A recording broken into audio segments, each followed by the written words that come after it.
Following the annihilation of 1,500 men at Islandwana, 4 regiments of Zulus continued on to the British outpost of Rorke's Drift, and today I bring you a battle report that follows on from my previous 3 videos. Go and have a look at those if you haven't seen them already. Battle of Rorke's Drift, 22nd to 23rd of January 1879. 4 Zulu Amabutho approached Rorke's Drift from the south, totaling between 4,000 and 5,000 men, massively outnumbering the British. I'm Drew and I'll be playing as the Zulus today. Meanwhile, Lieutenant Chard and Lieutenant Bromhead, commanding approximately 150 men, establish a defensive perimeter that connects the 2 buildings, and they wait for the attack. My dad Ian will be playing his first game of Black Powder today, and he will be playing as the British.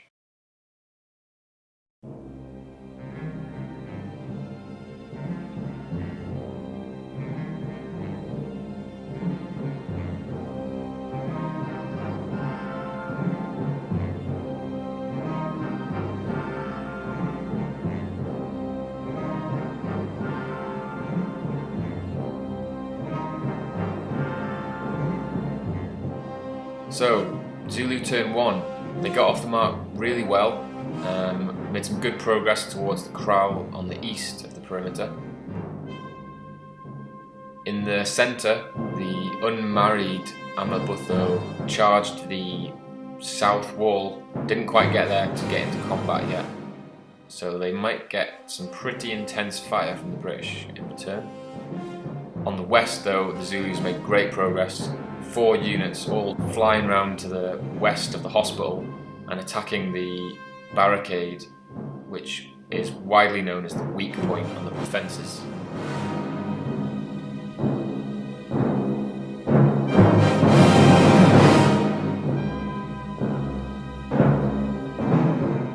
So, end of British turn 1.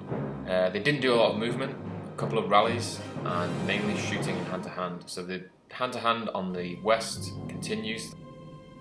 The stretcher bearers made an appearance now the British have taken some casualties, and the 2 units on the south wall opened fire on the unmarried Zulus and caused casualties and disorder across the board under the watchful eye of Chard. Then over to the east at the kraal, not a great deal happened.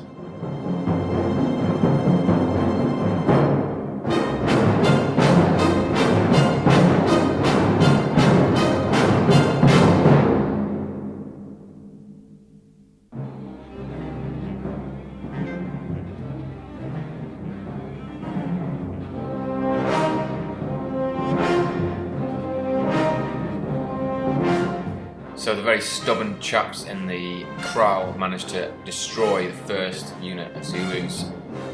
The Zulus started with 8 units and they have an additional 4 units of reinforcements. Over on the centre of the south wall, the Zulus managed to inflict disorder with their throwing spears and muskets. Unfortunately, these 2 units are stuck because of their disorder in this killing zone between the 2 buildings. Over on the west, 1 unit has stormed the hospital door, while these 2 units were engaged in hand-to-hand. 1 fell back, became disordered, while the other unit holds its ground.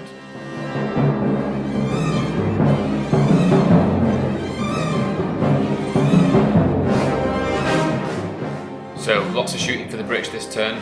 They have annihilated 2 further units of Zulus with their really intense fire from the Martini Henrys. The British soldiers on the western edge did manage to fend off in hand-to-hand combat the 1 unit of Zulus, and they've managed to clear the northern barricade now completely, so they've got a bit more breathing space.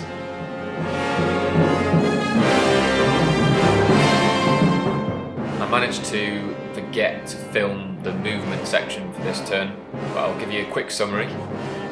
Zulu reinforcements came.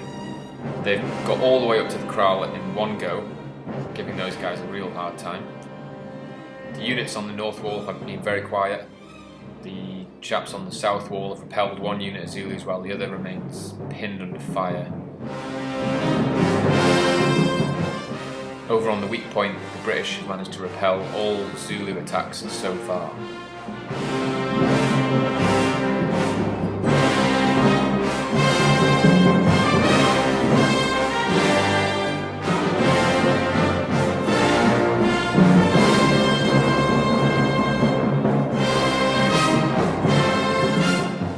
So during turn 3, the British have shot a lot of rounds off, but they haven't done much damage. Very few casualties taken by the Zulus, and this hand-to-hand combat goes on.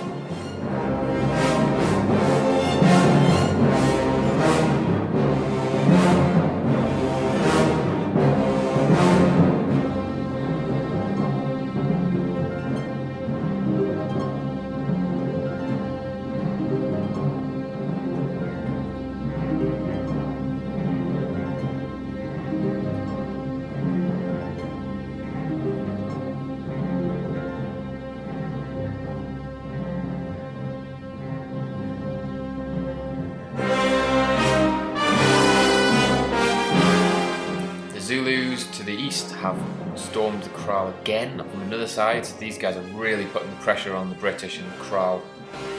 Very little work for these boys to do in front of the storehouse. The south wall are continuing to fire, but not being put under a massive amount of pressure from the unmarried Zulus. This is where the real pressure is coming though. Over on the northwest corner, the Zulus have driven back the first unit of British, so they're almost back in the main compound now.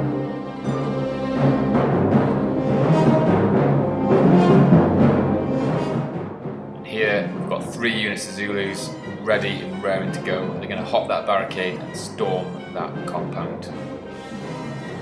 If there's going to be one, this is going to be the break point.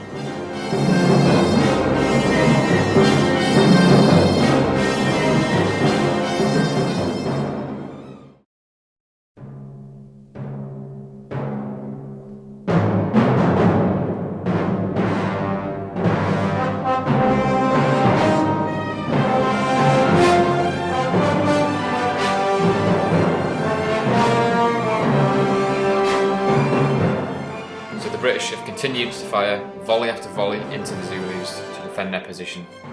Is the damage they've inflicted going to be enough to hold off the Zulus in their next turn?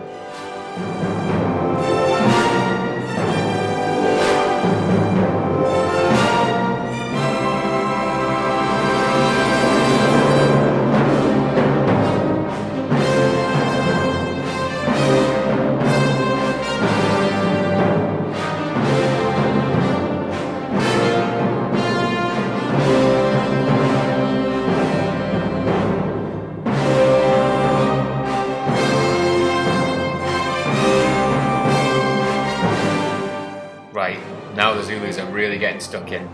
They've charged the south wall, keeping those units occupied. While over on the northwest corner, 3 units are flying over the barricades.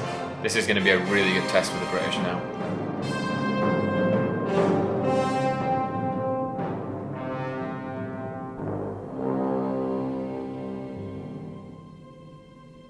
Meanwhile, over in the kraal to the east, the British soldiers defending that position have defeated another Zulu unit. The British here have taken loads of casualties, but Chard has been there rallying them.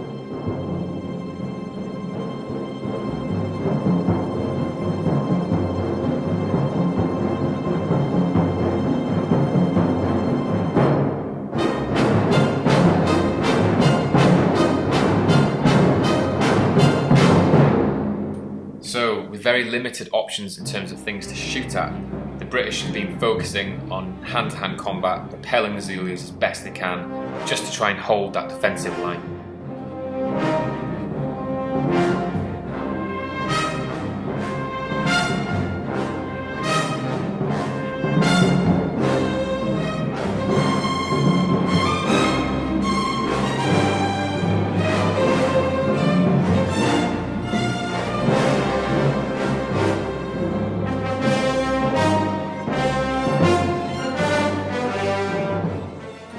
Once again, the British unit in the kraal have really held their own, pushed the Zulus back. Guys in front of the storehouse have done very little all day. These chaps in the middle of the compound were charged by the Zulus and had to fall back as a result. They're going to have to try and plug this gap or the lines may break.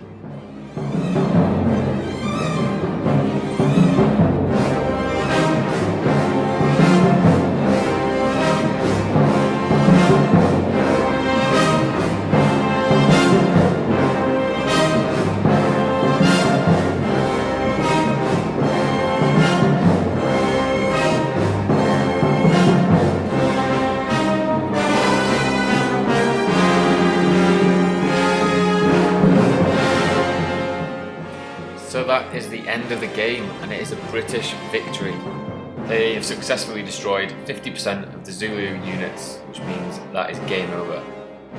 Over on the east, these guys in the kraal have had a really long day. They've repelled attack after attack really successfully, despite taking loads of casualties. On the opposite side of the scale, the guys in front of the storehouse have had very little to do. The south wall, similarly, is a strong point. Even though they've been attacked, they haven't really come under any pressure.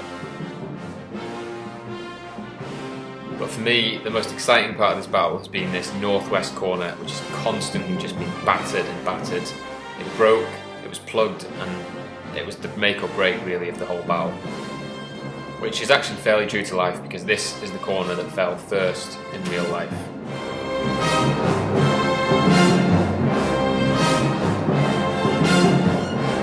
So just to summarise, I think it's a great game, it's a great setup, and it works for Black Powder really well. It's very difficult for the Zulus. If they get caught in the open, they just get absolutely obliterated. So it's really crucial for them to just get up, hand-to-hand combat in overwhelming numbers as quickly as possible. You'll probably have noticed from the game that the buildings play very little part in it other than shooting. In my experience so far, they are almost impossible for the Zulus to penetrate. So maybe next time I play this, I would probably adapt the rules slightly for this. I really hope you've enjoyed my first battle report. It's been a bit all over the place, so apologies for that, but I hope to do more in future, whether it's Anglo-Zulu or different historical periods. If you haven't already, go and have a look at my previous videos, which was like looking at the different armies and the defences at Rorke's Drift. Gives you a bit of background.